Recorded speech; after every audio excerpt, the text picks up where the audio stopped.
Hi, I'm Britain. There is no Spenser. Since 2011, Buckethead has released 322 albums in his Pikes series, and I'm going to listen to them, 3 at a time. This is Gettin' Head. Hey, Bucket.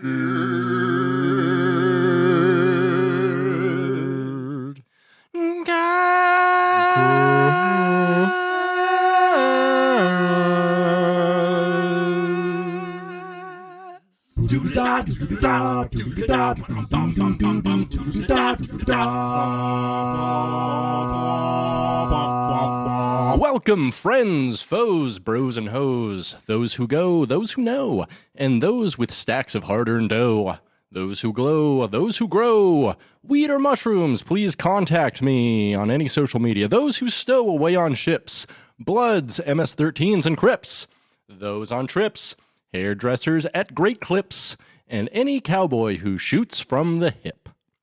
People with pussies with that gorilla grip. People who can do a backflip. Goths with Diet Coke taking a sip. That one dead guy from the Tragically Hip. It's all bungled, it's in trouble, but it's still a blast. It's episode 100 of Gettin' Head of Bucketcast. 100 big ones. Wow. Didn't set up a guest for the big 100. But you know what? That was Spenser's job, and as you might notice, Spenser is no longer here. I'm not going to make a huge deal out of it, but there were some artistic differences and differences in ability to follow through on making not only this podcast, but Soy Trek, and actually doing, the actual work required to maintain and grow a podcast. And so after a lot of deliberation and stuff, I had a talk with Spenser, and he decided to go ahead and take a break. And I said, why don't you go ahead and make that break permanent? And I will go ahead and, finish up the Bucketcast, or at least catch up to Buckethead's Pikes. And, Soy Trek thankfully has a second guest or second host. So we're just going to go ahead with Pat there and maybe find a third host, but going to give Spenser space, give him some time to recollect himself artistically and spiritually and spatially, and I don't know. He's obviously, and he hasn't been really since we started this, in the greatest place to be able to be a very effective partner in not only making this podcast happen, but making it grow, making it, super engaging and a super cool thing to listen to and make, So going forward, I'm probably just going to have a bunch of guests to finish out the rest of the Pikes. Other than that, we'll figure out what's going on. But, I really appreciate you bearing with me. If you're listening to this now, I really thank you. You've been awesome, and the fans, more than anything, have made this worthwhile. So thanks for listening. Thanks for being with us, and thanks Spenser for the 99 episodes you did, and I guess good luck in your artistic future. That's depressing, right? That's super depressing. Speaking of depressing, why don't we just get right into goth news, huh? Yeah, that sounds good. Goth news it is. Goth news. Goth news. This week in goth news, the inaugural Goth Night was canceled at Six Flags Magic Mountain. According to an article in the Los Angeles Daily News, the theme park event night, which would have featured mixed industrial live bands and death rock DJs coupled with the regular offerings of roller coasters, haunted mazes, and other attractions, has been canceled, with both the organizer and the park blaming one another. Goth on the Mountain, a joint venture between Fontana-based Inland Empire Goth and Six Flags Magic Mountain, was set to be held at the theme park on September 16th at 7 p.m. to midnight. We had an agreement with the park that was negotiated months ago, but they could not comply with the terms of the agreement, the Inland Empire Goth Facebook post said. Continuing, we tried extremely hard to modify the agreement with the park to keep the event alive, but they could not meet our terms, such that it would have been too much of a detriment to Inland Empire Goth and to our members. Six Flags Magic Mountain officials declined to comment. Inland Empire Goth is reviewing options for recovering losses from the Magic Mountain and promises to fully refund all Goth on the Mountain ticket holders. Further in Goth news, in Goth obituaries this week, we say goodbye to the Queen of England, specifically Elizabeth Alexandra Mary II, Queen of the United Kingdom and other Commonwealth realms, who died this week on Thursday, September 8th. Let me be very clear when I say this. Queen Elizabeth II was not Goth, and in fact, she's a figurehead for colonialism and control and hegemony over those whose agency belongs only to themselves. The United Kingdom has, for far too long, put inbred, overpaid, and overqualified leaders on the throne, and although their power is now mostly ceremonial, it is also literal if they want it to be, and is more power than anybody not duly elected should ever have. Same with the House of Lords. Honestly, fuck the politics in the UK. Y'all have the NHS, which is dope, but everything else is fucking dog shit. You're as bad as America, but with even dumber rules. Rest in peace, Elizabeth. May Charles III find an expedient grave. Fuck the monarchy. Stay dead, you dumb bitch. And finally in Goth news, it was reported this week that all-star quarterback Payton Manning sold all his Papa John's stock amid a controversy. Soon after relocating to Denver from Indianapolis to play for the Broncos, Manning reportedly began buying up Papa John's restaurants, first starting at franchises near his home stadium in downtown Denver, and eventually branching out to own 31 stores. However, sales dipped in late 2017 when Goth and pizza patriarch Papa John Schnatter entered the news for some incendiary remarks about football players at the time. At this time, Payton was personal friends with Schnatter and one of the leading figureheads for the company. Payton still shot commercials for the company well into 2018 in an attempt to repair the company's image. But as soon as the NFL cut ties with the chain in early 2018, Payton began to divest. Although it's unclear when he fully divested, Manning no longer owns any stake whatsoever in the company. One thing, however, is clear. Schnatter stepped down as CEO of Papa John's after he blamed declining sales of football players protesting the treatment of black people in America, causing their stock to fall 30%. He then used the N-word during a conference call. Goth news. Oh boy! So yeah, that's all the Goth news for this week. Man, what's new with me? What's going on with me? What do we want to talk about? What did I do this week? Yeah. So, a couple weeks ago, someone hit me up. My parents have been visiting. Whatever. That's been kind of boring. And I kind of wanted to get out of the house, do something. So, some girl, trans girl, hit me up on fucking on Bumble, and we got to talking, and they were like, "Oh, you say you're a dom on your profile." I always, on all my dating profiles, I'm very upfront. I'm a very sexual person. I like to get a freaky, and so, in as much I like to, kind of advertise it. I'm not interested in a relationship that does not involve, a fair amount of sex, really, to be honest. I mean, not a relationship that I find online, though, I guess. I prefer to, seek out my friends through other friends and stuff. I don't know, I'm a little weird like that. I'm not in, if I'm on a dating website, I'm usually not just looking for, platonic friends. So, I'm a little sexy and suggestive on profiles, and so I get a lot of first messages, especially on Bumble lately. They're like, "Dom me, just come over and dom me, daddy." And I'm like, "Yeah," And so, this girl was like, you should come over. And I'm like, yeah, that sounds cool. And they're like, does it matter that I'm trans? I'm like, no, fucking gawk rules. Gawk meaning girl cock, by the way. And so, I go over there, and they're super cute. Apparently they just moved here from the East Coast, and they, like, first day they were here looking for dick. First day. I'm like, oh, good girl. That's great. So, we get down to business, and I sucked a dick for the first time in quite a long time. Golly. I mean, I want to say the last time I sucked a dick, God, it must have been 2019? 2018? I mean, it was pre-COVID. Like, I got some of that pre-COVID dick in my mouth, but I almost forgot, like, what it was like, and, like, but it's the same thing as any kind of genital, really. Is you gotta read the room. You gotta learn.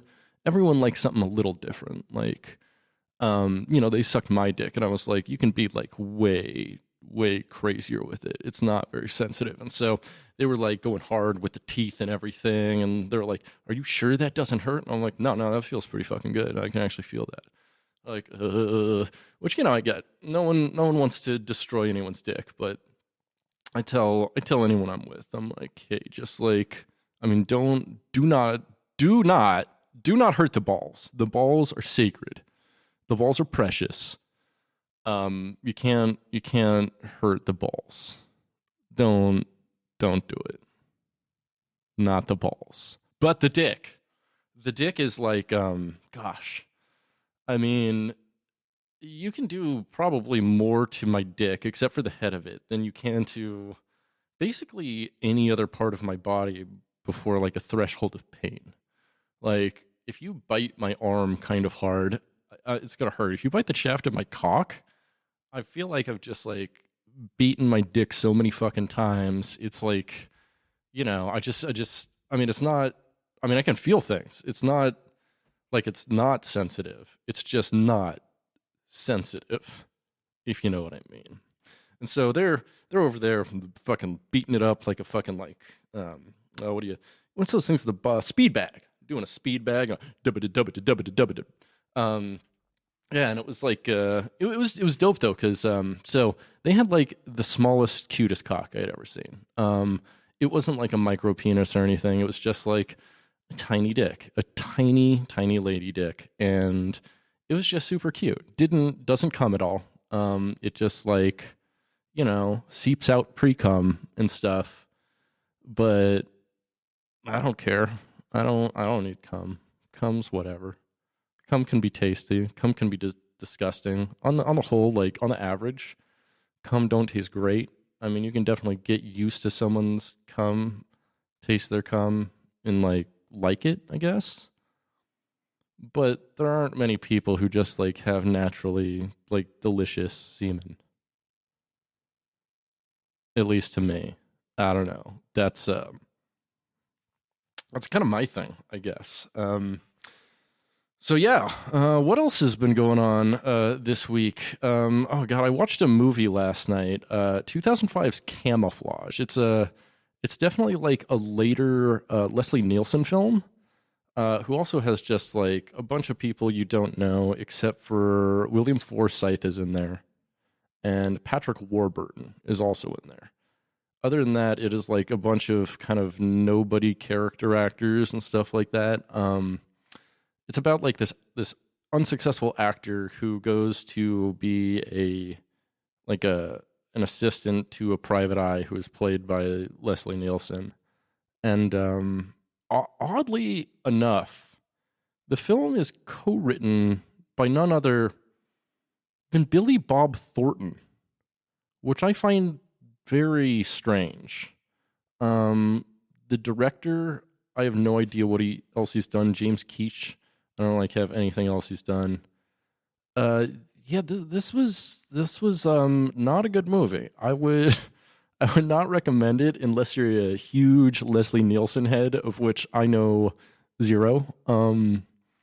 Not great. not particularly funny. Like, the role was obviously written for Leslie Nielsen, and it does have the, like the Police Files type kind of cadence and him talking like this, kind of like, he's a classic movie cop kind of character, almost like a noir type movie cop, but he's just a fucking doofus. Very, very Leslie Nielsen movie. If you catch my drift, and it was pretty good. Wait, did I just say it was pretty good after I said it was pretty bad? I'm sorry. I was looking at some other titles. I did not mean it was pretty good. I thought it was dog shit. Don't bother. Pretty bad, guys. But you know what I watched that was absolutely fucking phenomenal, that I never watched before somehow, was 2003's Master and Commander: Far Side of the World. Fucking great. Just one of the best fucking movies. Like, holy shit. Absolutely holy shit. I can't love this movie enough. What else did Peter Weir do here? The Truman Show? Oh, I didn't know he directed The Truman Show. That's great. The Truman Show fucking slaps. Witness with Harrison Ford. That's a pretty good one. The Mosquito Coast. I forgot, with Harrison Ford also. That is also a good film. I forgot about that one. 86 is The Mosquito Coast. I should go back and watch that. I haven't seen that one in, probably 15, 20 years. It's been a bit. Yeah, geez. But Master and Commander, it is like, first off, it's a film made entirely for dudes. Like, I don't know how to explain it, but it's a dude film. It's a phenomenal dude film, though. It's all about, like, camaraderie on a boat for over 2 hours. I mean, there's it does have like some historical context, and it's really pretty interesting, but more than anything, it's like men you would call brother and you trust your life with on a boat, the movie. And I can't say enough good things about it. Like the direction, the sense of time, the sense of pacing, like, and also at the very end of the movie, like it almost leads on a cliffhanger, and I, more than anything, wanted it to keep going, or I wanted a sequel or something. Like, it made me feel so good.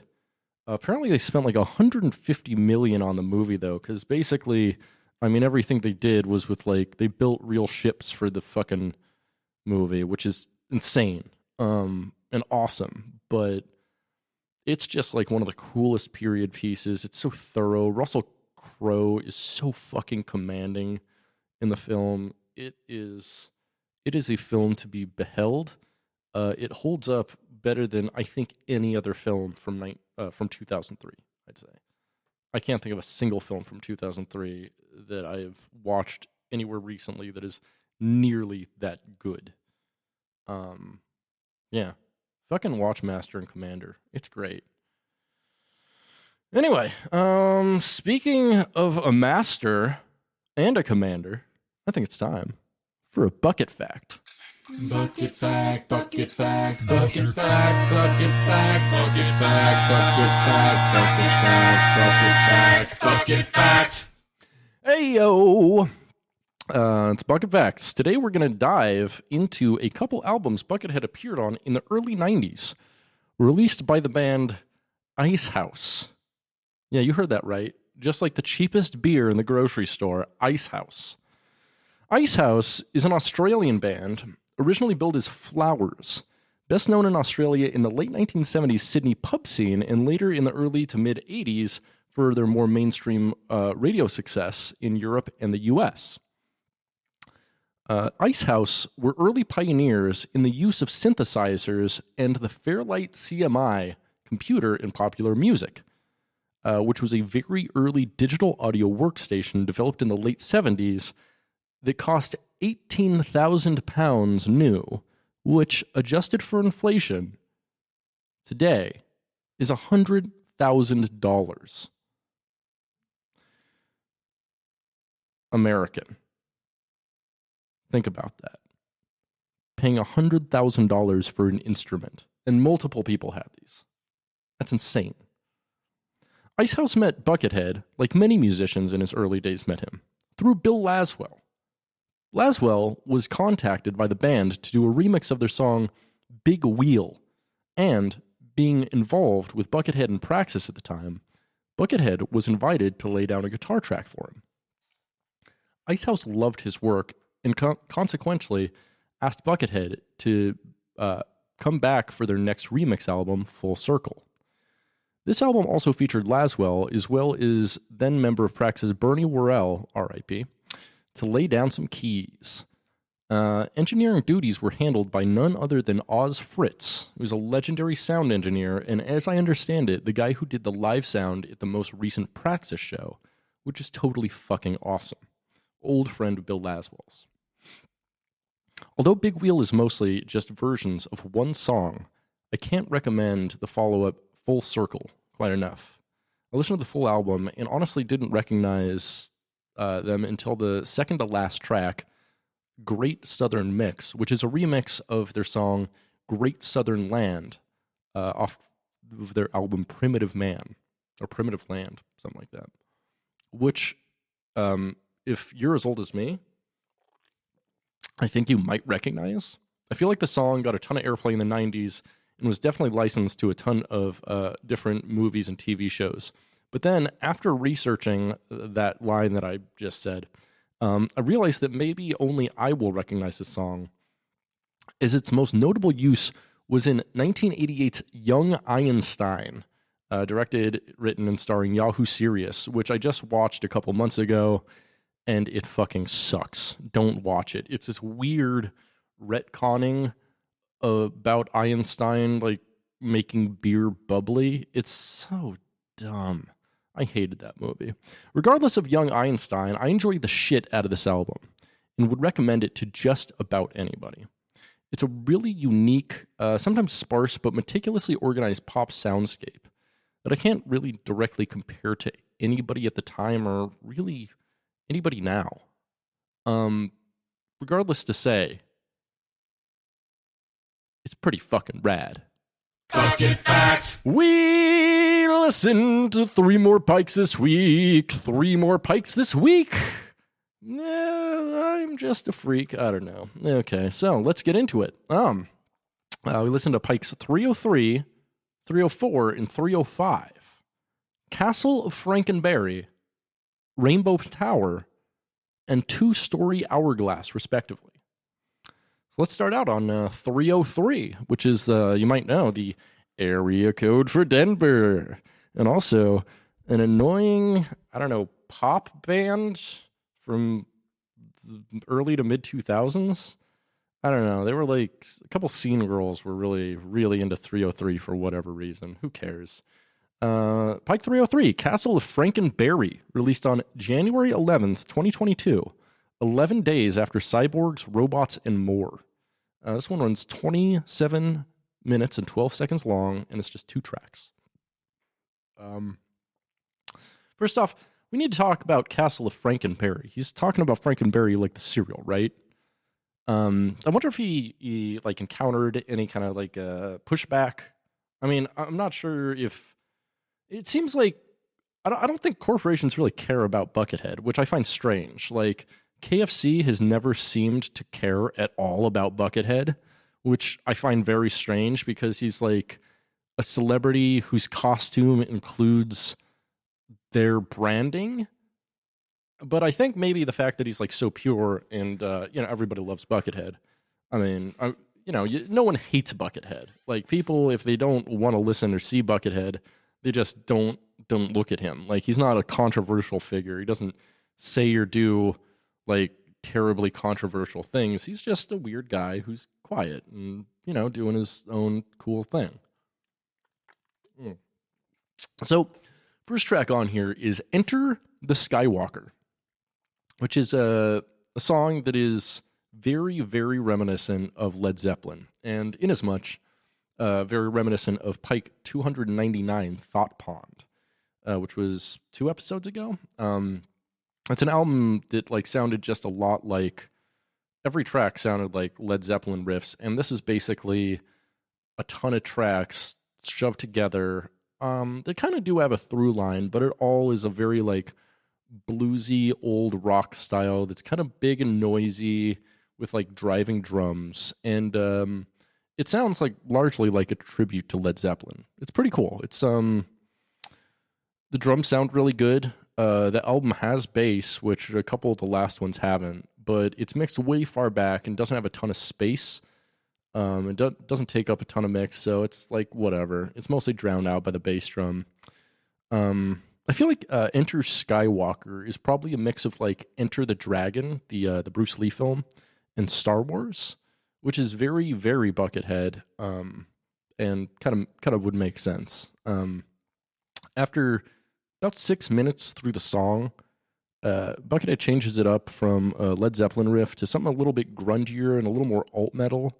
And this kind of does have like an alt metal through line throughout the whole song. And the song is pretty long too. It's like 19 minutes or something like that. But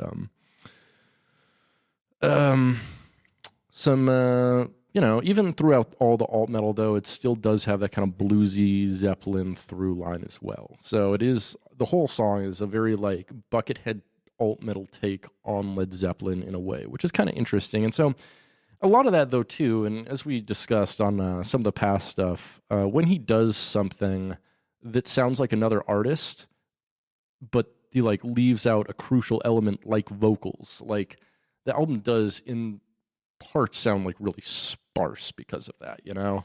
You can only take so much of like the same riff over and over when, I don't know, like so many simple riffs would just sound better with someone singing over it. But, you know, maybe that's something Buckethead wants you to do, is like, maybe that's something he's always wanted people to do, but no one ever has done, is apply vocals to his music.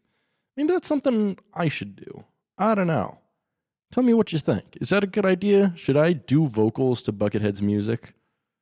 Who knows? That'd be kind of fun, actually. The best part of the song, Enter the Skywalker, comes at just before 8 minutes, when the drum and bass cut out completely, and we get just a really nice strummed, mostly clean guitar with some delay and a little chorus, but he breaks right back in after about a minute into some Zeppelin-esque butt rock. He slows way down, again, around 10 minutes, and that's pretty cool, and throughout the rest of the song, he kind of like paces it and keeps a certain amount of dynamics to it, which is kind of nice and makes it so the song doesn't get too monotonous. The song is pretty diverse, actually. It's a cool song that still follows like the cardinal Buckethead rule of like melodic alt metal, but also does the Zeppelin thing. Unfortunately, there's no solos in this song at all, which is for a 20-minute song, 20-minute Buckethead song, like with no vocals, like I think you need some solos or some, I don't know, some big cool leads, harmonize, something like that. I don't know, but there's not really that.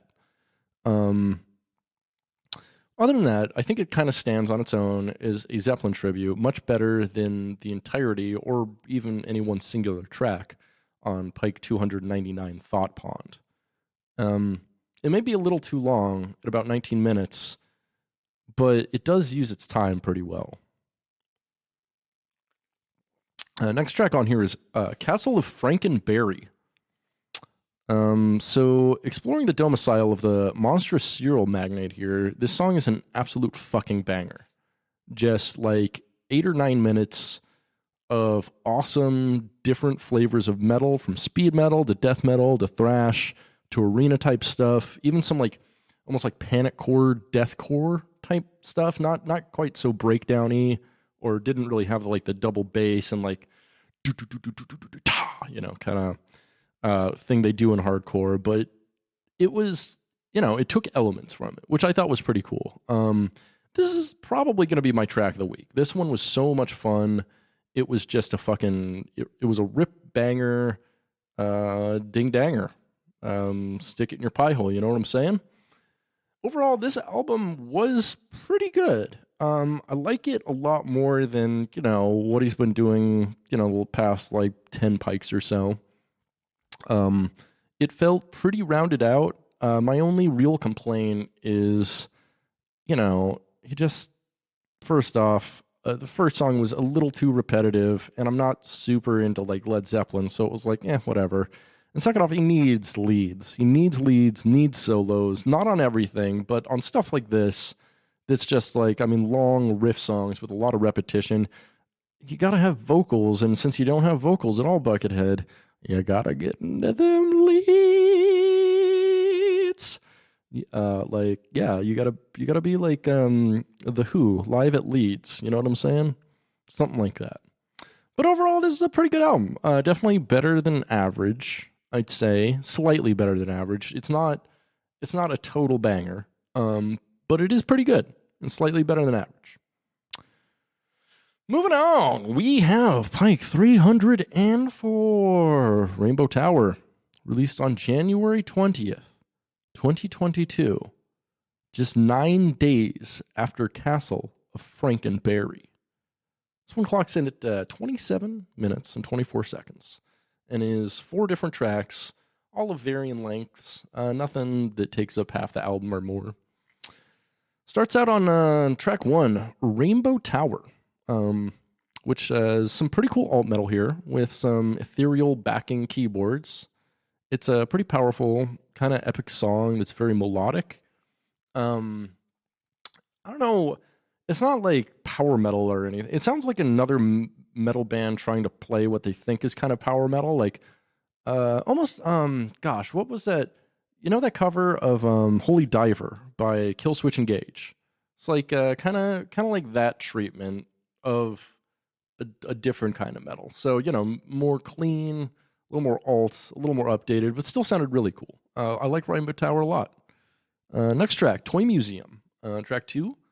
This one's basically a nu metal song for the first 45 seconds or minute of the song, with like starting out with like a riff being played on like a slightly grungy guitar, like and then it just bursts in with heavy drums and a big effects heavy bass, and it's super bassy. Almost sounded like early Korn in a way, which is kind of weird. A lot of this is either like insanely down-tuned or maybe even played on bass, but I think it's just the whammy pedal. But he's getting like super low here and getting some low tones. We're getting low. Speaking of Korn, I feel like there's not a ton of metal bands out there named after grains or vegetables, are there? Why is that? Grains and vegetables can be hard as hell. They can be cool as fuck. You got a company named Apple. There's no metal band named Apple. That'd be cool. The Apple would probably really destroy them, wouldn't they? Yeah, that probably wouldn't. Yeah, they'd take them to court. Well, what's a cool vegetable? What's the artichoke? Artichoke's a pretty hard vegetable, right? It's got like a real weird spiny outside, and you gotta like fucking boil it for like an hour and fucking stick it in mayonnaise to make it somehow edible. Like, it's always like kind of almost surprised me how like artichoke dip and shit like that exists, because it's like, yeah, like you do have the core of the artichoke, but like processing artichoke on a commercial level would take for fucking ever, and like you only get the core out of there. And like with the cost of artichokes, I feel like it's just not that economical. Like, there are other things in the world we can use instead of artichokes. Artichokes aren't that important. What I'm saying is, like, I don't think there's a person out there whose favorite food is artichoke, right? What is a sub's favorite vegetable? Artichoke me, daddy. Hey, bucket jokes are leaking. Go fuck yourself. Oh, you know what? I guess you have. They're not a metal band, but Wheatus. Wheatus is a band. They're a grain. Pretty good song though. Track 2, pretty good. All right, pretty fun. Lots of effects play in there. Lots of diaper play. Lots of sticking fingers in the book. Track 3, Water Molecule. Kind of cool little funk metal song going on here. It's about 5.5 minutes long, and it's all pretty solid funk riffs with, like, you know, a lot of distortion and shit. It is kind of weird to me that Bucket is going so hard on the riffs here, and not really soloing, but it seems like that's kind of the motif in the last, like, 10 Pikes or so. Like, no real solos, which is really weird to me, because it's, like, a few years here. It's, like, basically, he hasn't soloed, I think, since the beginning of the pandemic on his albums, except for the live stuff, obviously, but, like, I don't know. I might have to go back and look at that. But that feels right, because, I mean, these are the first Pikes of 2022 here. And he only had, like, a dozen or so from the previous year, so... And I feel like for the past, like, dozen or so Pikes, except for the live couple, he hasn't really soloed. Weird, right? That is weird. Track 4, Invisible Trees, a driving, and at times super melodic and sometimes bluesy alt-metal song. Kind of standard Bucket fare. Somehow the China cymbal here, unfortunately, has gone back to sounding like fucking shit, like most programmed China cymbals do. And I think one of the things is, like, most of the time people program the China cymbal, like, entirely into one speaker. And so it's, like, distracting when it happens, because if you can hear out of both ears, sorry not to be ableist or anything here, but if you hear out of both ears and you're hearing in stereo, like, one high-pitched thing in one of the speakers is just only happens for a second or so is very distracting. Like, a lot of people don't realize it, and it's a weird mixing thing that, like, I don't know, a lot of mixing people have done for a long time, and it makes sense for something like metal, where there's so much going on and so many high frequencies that are constantly barraging you, that, like, I mean, and I'm talking, like, extreme metal only, though. Like, anything else, like, there's not enough stuff to cover up how kind of shitty a lot of China cymbals sound, you know? And it's a very weird sound that I feel like you just don't really need for a lot of things. Like, it's nice to have variation with cymbals, but there's so many other types of cymbals that don't sound, you know, trash canny in that way. Other than that, it's a pretty good song. I like it, I guess. I like it as fine. It's a pretty good song. Yeah. That's altogether Pike 304, Rainbow Tower. Pretty good album. I'd say it's average or better. Once again, I really need some leads, really need some solos. It feels kind of empty, and, like, I'm cool with a bunch of riffs, Bucket, but I don't know. I just want other stuff. I want other stuff. It's cool. Whatever. You do what you want. Next, we have Pike 305, Two Story Hourglass, released on January 27th, 2022, just 7 days after Rainbow Tower, 1 week. This one clocks in at 28 minutes and 7 seconds. First song we got here, it's a very long song. Both these songs are long. I think the first one's longer, though. It starts off with this killer groove riff on a super effects-driven guitar, or maybe bass. I'm still actually honestly not sure some of the time exactly what stringed instrument he's playing, unless he starts playing, like, really high up on the neck, because I'm pretty positive he doesn't really play much more than a 4-string bass. He might play 5 sometimes, but he's not on a 6, and he's not on a 6 that's extended double high, you know, so he's not playing that stuff. So it's got to be baritone guitar, I think, with maybe some whammy pedal on it. This song, Two Story Hourglass, titular track, it's kind of repetitive. It's a groovy song, though. And there's some parts where he'll spend, like, a minute or two grooving on just one riff, which is, like, I don't know, Buckethead usually switches it up a little bit more than that. But I'm fine with him not doing it as long as the shit's good. And there are some fucking tasty riffs in here, I gotta say. He's got a few riffs in here that I was like, yeah, that's a groove, my brother. But for the most part, the song could have been half as long. He could have cut out, like, half of the repetition of the riffs, and it would have been a lot tighter. It would have felt like, something a little more focused. Track 2. It's about the last third of the album. First track's like 18 minutes. Second track is about 10 minutes. It's a little repetitive, kind of alt grungy metal song. Very, very Buckethead. There's like a softer part about a minute and a half in. It's really cool before going into a really sick riff. But then it's some more repetition, some more like alt metal stuff for pretty much the rest of the song. Nothing too surprising here. He doesn't go too far out of the box or experiment with a ton of genres on this one. And it's, not bad, but nothing incredibly dense or surprising or interesting. All in all, it's good couple tracks, but didn't really make a cohesive, interesting album. I'd say this might be the weakest album of the week. But all of them, I'd say, are at least average or better. But they're very average-ish, Like, out of 10, I'd give like the best one of these albums maybe a 6.5 or something like that. Like, they're not getting too far beyond the median 5. You know what I'm saying?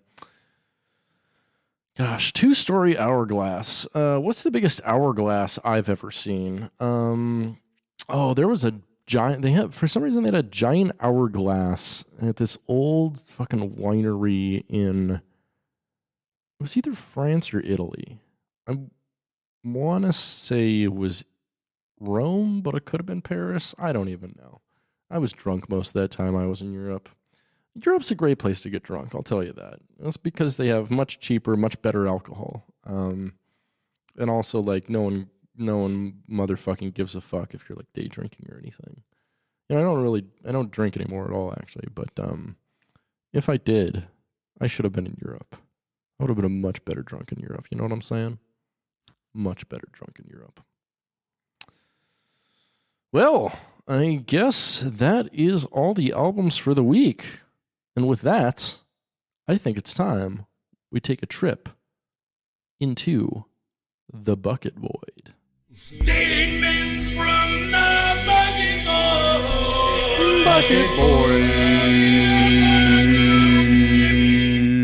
Oh my God. Oh my God. Hey, it's the Bucket Void. It's the part of the show where I take YouTube comments from the internet about all these Pikes we've been listening to this week, and read them. Alrighty, let's start out on comments for Pike 303. Castle of Franken Berry. Ricky Santana says 7 months ago.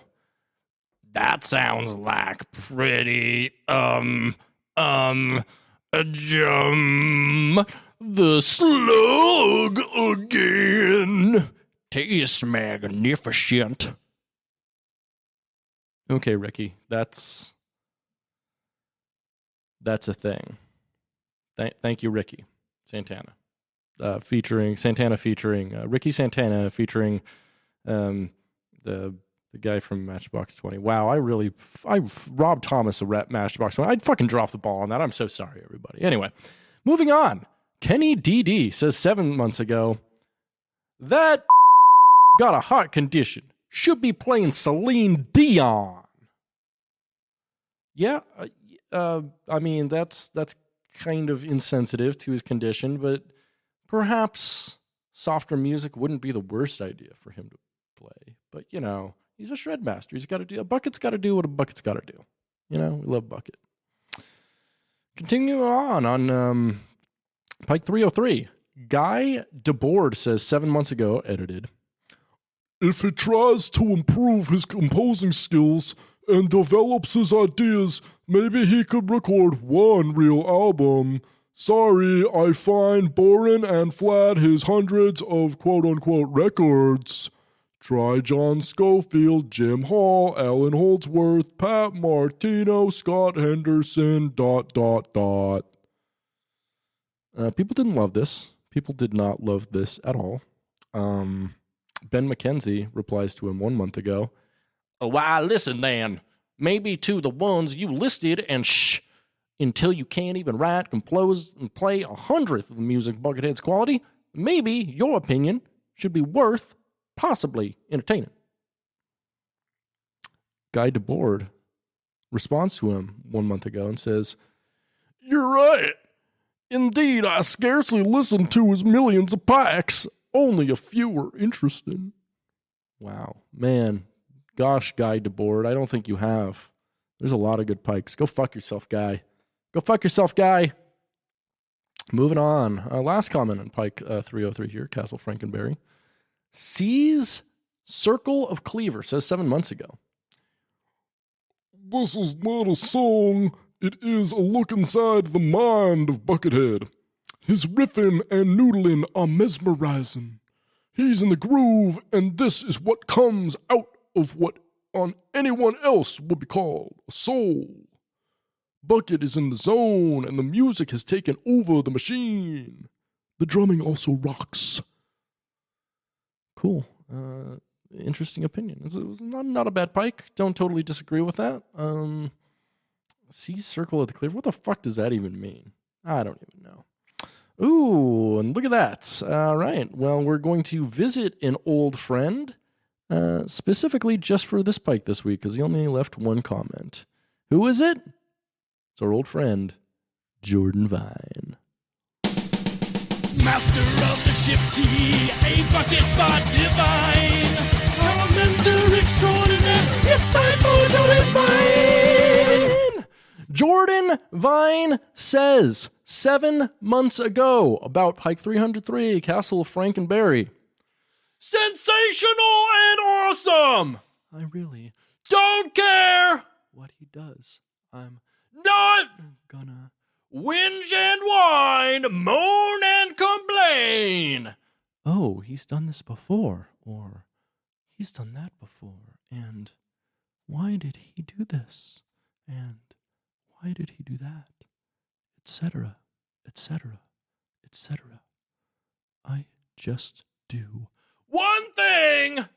I just listen to it and enjoy it. Simple. Thank you so much, Jordan Vine. We really appreciate that. Unfortunately, that's all the Jordan Vine we have for the week, so he's still out there, folks. He's still a posting. Next, we've got comments on Pike 304, Rainbow Tower. What do we got here? All right, so Rocky Gillio says 7 months ago, Killer Pike. I wonder if he's going to do a tribute to Eddie Van Halen. I'd like to see one of those Pikes, and I'm pretty sure he's doing his own cover art, but I really loved, I don't know how far back, but the cover art for the Pikes are some of the best I've ever seen in my life as far as the album covers. Thanks, Rocky. I guess Bucket does his, for the past several Pikes, done his own art, so I'm sure Buckethead appreciates that compliment. Someone who doesn't love this one so much is Milo on Wheat Bix. He says 7 months ago, "I don't know, man. These new Pikes have been so boring lately with no real thought being put into them, it seems. Sure, some of the riffs here and there are cool, but I can't really cover a runtime of 30 minutes, and it's really quite sad to see some of his fan base get angry when someone points out these blaring issues. It really just seems like they'll listen to anything he puts out. Compare this to something like Crime Slunk Scene or even the first Pikes or Pikes from 2020. It really doesn't compare in any shape or form. I'm just hoping the new tarot card project will be a major step up to whatever this is." Yikes. Not a big fan. People were not a fan of that comment, including So Just Because, who says 7 months ago, "On Weedmix, I see your point, but I guess you are missing another point. Imagine a good 10-minute song from a good musician/band. They fill it up for 7 to 8 minutes for the last 2 minutes, and then they kill it doing those last 2 minutes. Now imagine that each 10 Pikes is/are a single Pike/song of BH. He fills it up for 7 to 8 Pikes, and then he damn kills it by the following 2 or 3 Pikes. Said, as a Buckethead follower since 27 years, The thing, what you are waiting for or expecting is coming soon. That's kind of word salady. I guess like he's saying like, well, I mean, other artists when they do make a 10-minute song, only like 20% of it's good. So like, if 20% of the Pikes are good, that's fine, right? Just like, I guess like I get Milo on Wheatbix. He's asking for like, you know, consistency and quality control, but when you put out so many albums, it's kind of a lot more difficult to do that. So I get it. I get it. I don't get it. I get it and I don't get it. It's a thing. It's a whole thing. I don't know. So, moving on. We've got several more comments on Pike 304, Rainbow Tower here. Josh DeRui says 7 months ago, The drum machine kills me. He has 300 albums and they all sound the same. The cookie cutter method of writing is getting pretty boring. He really needs a drummer and a new approach. does he really need a drummer? I mean, he's been doing fine for all these Pikes. I think a new approach, I don't disagree with that. Like, it's always good to, you know, recenter yourself and kind of figure out what you're doing and figure out where you're going. And, I don't know. What's the point? What's the point in getting, like, he's obviously great at programming drums. Maybe he just needs to, like, give up the programmed drums for a little bit. Maybe use something new, like a drum machine or hand percussion, something like that. Who knows? But I do agree. New approach. That all sounds good. All right. Moving on. We got some more comments to Milo on Weebix. Bazinga Bomb says 7 months ago, Maybe Ed Sheeran is more your speed. And then Josh Slunk says 7 months ago, By all means, show us how it's done, Josh. which I don't know what Josh he's talking to here. He's not. Oh yeah, he's responding to the previous Josh, the Josh DeRui, because his name is Josh as well. Okay, that confused me. We also got Ken Hoey, 7 months ago, says, Well, it's just constructive criticism. Understandably, the guy is a musical genius. However, he's not exempt from being critiqued. Buckethead has a huge catalog to reference, and much of it is great. Another part of it is prolific, but not everything he records is great. To think that wouldn't be logical or true. I, however, don't agree with the original commenter that all 300 albums sounded the same. But it's true when he goes with real drums, it does sound better.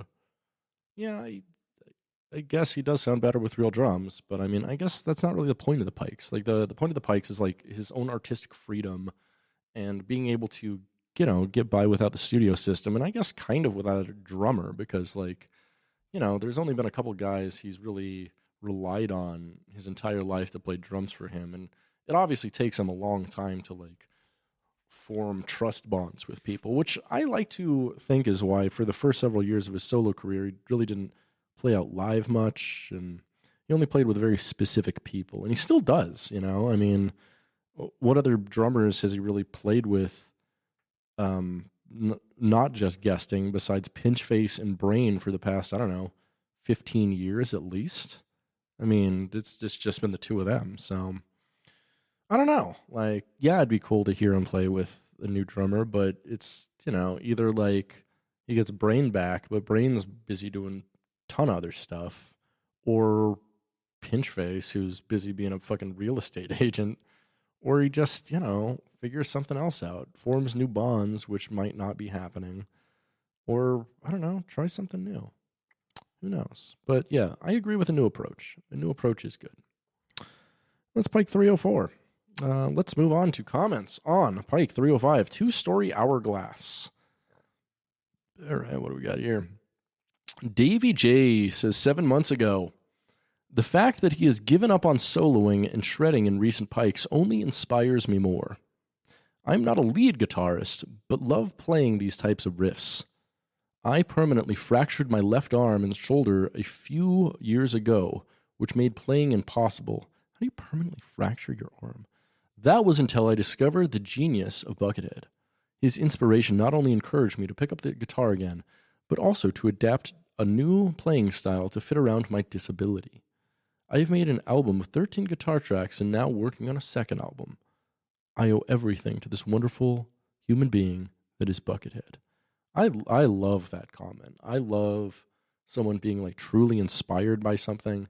I like that it has 42 likes, reminiscent of some Douglas Adams there. Answers 42. That's just like, that's cool.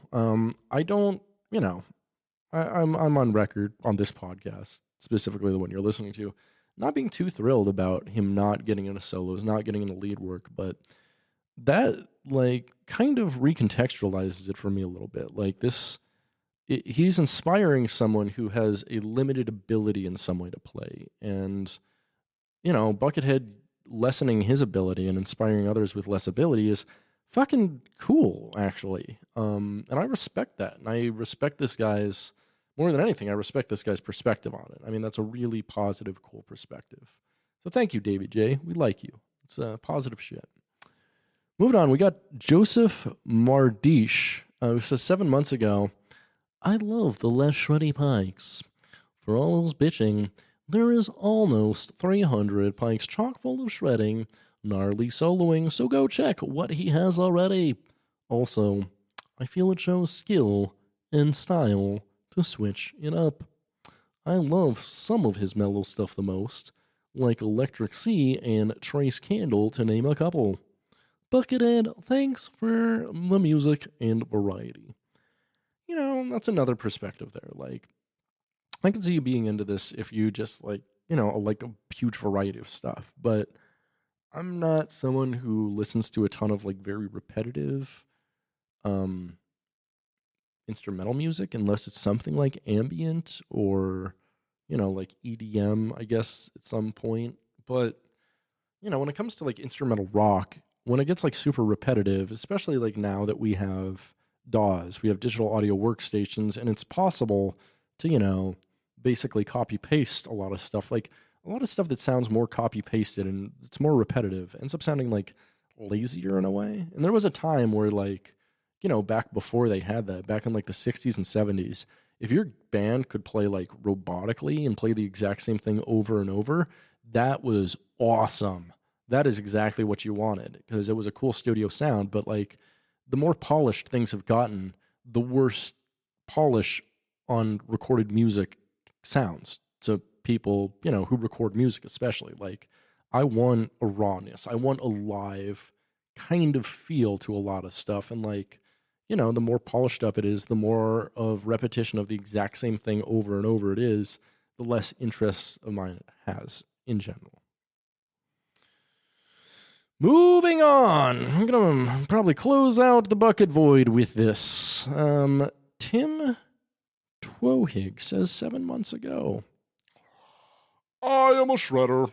I have been for 20 years. I never got all the Buckethead hype.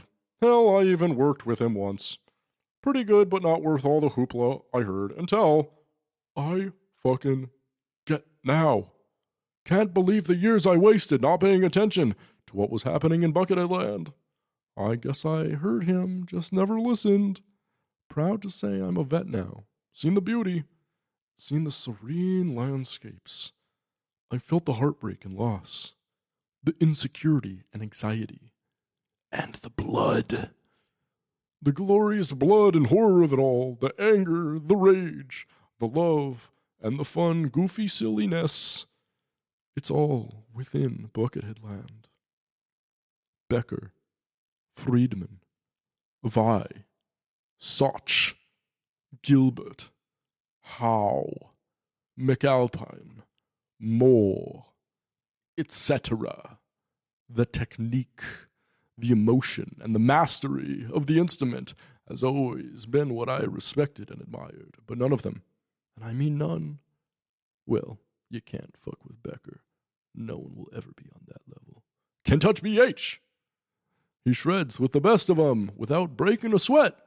Every genre, style, technique, he has a complete mastery of, and what he does in the studio is an amazing representation of who Buckethead really is at a core level. When I play, I wish I could shred less, write that simple 3-chord song that smacks you in the face, but I can't. We all know what Buckethead is capable of. I actually respect the fact he doesn't have to solo constantly to get his mental image across to the listener. Honestly, I didn't even realize he hasn't soloed for so many Pikes till I saw everyone bitchin'. Buckethead does exactly what we need to hear when we need to hear it. So quit whining and just enjoy the sonic wave he provides us. Don't ever change, O great and mighty ruler of the bloodiest and happiest place on earth, Buckethead Land. Statements from the Bucket Boy. Hey, we made it out alive. We made it out of there. Good for us. Gosh, I guess we are to the point now, point of the show, where we are recommending things. I already recommended a movie, Master and Commander from 2003. I loved that. I also kind of unrecommended a film, Camouflage from 2005. Not great. Now I'm going to recommend a film that was absolutely fucking horrible. Like, just bad on a level I have never experienced in my life. I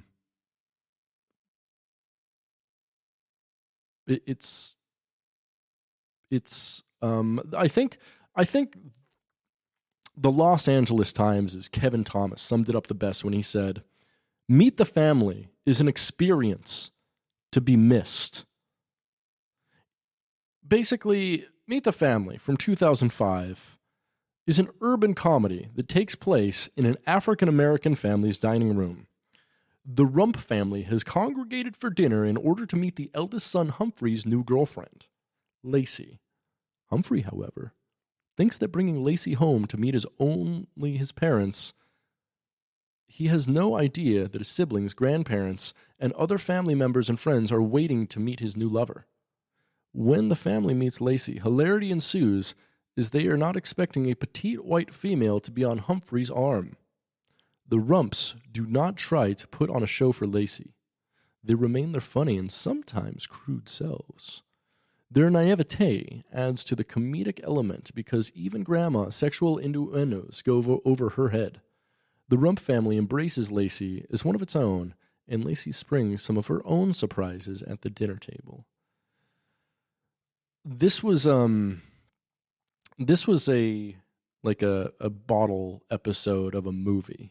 It all took place like basically in one dining room, and it was like one big conversation. It was like if one of the dumbest people alive directed like My Dinner with Andre.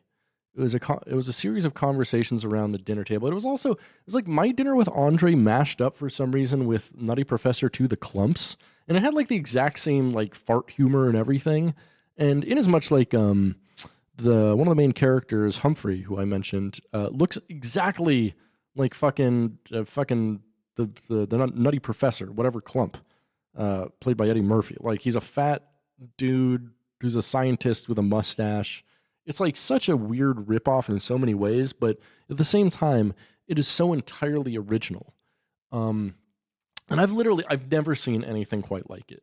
It is one of the most horrendous things I've experienced in my life, but it made me feel.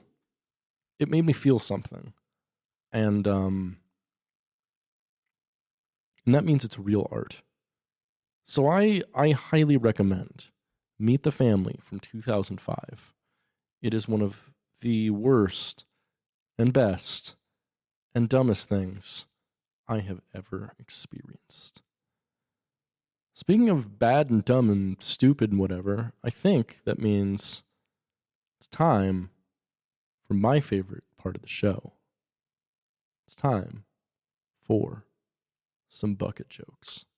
Ha ha ha ha ha ha, bucket joke. Ha ha ha ha ha ha, bucket joke. Ha ha ha ha ha, bucket joke. Ha ha ha ha ha ha, bucket joke. My friend asked me if I had any toothpicks. I said, I make you pay for the ones of my feet. Why would I give you ones of my teeth for free? I had an employee, and my boss said, if you give them an inch, they'd think they were a ruler. But I gave the employee 8 inches, and they didn't think they were 8 rulers. Roe versus Wade is important to more than just women. In fact, it's the only 2 options you have when you're canoeing. Nearly every identical system... No, I'm sorry, I fucked that one up. Nearly every numerical system uses decimals. So I want to know why the Dewey Decimal System is the only one that has it in its name. It's the Dewey fucking Book System. What do getting the Heimlich, eating a gravy casserole, and David Carradine's final moments have in common? Well, both are stroganoff and choking. I saw someone recharging some batteries the other day. I thought they were revolting. What do a Weight Watchers instructor and cocaine users have in common? Enlarged pupils. Weird that no paranormal investigators have investigated maybe the best known phenomena of my generation, Santana's supernatural. She sells seashells down by the seashore because she's fucking terrible at business. They're free and all over the goddamn beach, you fucking idiot. A crow walks into a bar, and now it can remove nails. What do the guy you bunk with in jail and coming all over your iPhone have in common? Cellmates. Bucket joke. All right. And that is the end of the show. Thanks for hanging with us today. If you want to find me online, you can go to @abucketcast on any social, or you can find me at Dogvorbis on many socials. I don't know, just look around, find me. I'll be around. I'll be doing stuff. I don't give a fuck, man. Yeah, thanks for bearing with me for this first solo show. I thought I would absolutely lose my mind talking for more than an hour by myself, but you know what? It wasn't so goddamn bad. It was actually pretty easy. You know, I'm kind of stress-free now too, which is good. It feels good. It feels good to be here. And thanks for sticking with me. And you know what? With that, I think we're going to give a brief Patreon update because we love our Patreon followers, don't we, folks? They're just fabulous, aren't they, folks? So, thanks to all of our Patreon followers, but thanks so much to our $5 Big Dumb Idiot followers, Jordan Hale. We got Devin Saturnus. We got Ian Killia. We got Dan Morrison and Dylan Lance. Thank you, motherfuckers, so much. You're beautiful. If you want to, help us out, help me out a little bit, I guess now, check out patreon.com/dumbidiotbs to support this podcast and the other podcast and listen to all our bonus episodes. And, hopefully with this new arrangement and everything, I'll figure out a way to get bonus episodes to you, bonus content to you a little better. Sorry I've been slacking off and jacking off on that. I'll try to be better for you. I appreciate you. So, I have been Britain, and I've also been Britain. You've been listening to Gettin' Head, a Bucketcast. Stay greasy, Bucketheads. Namaste.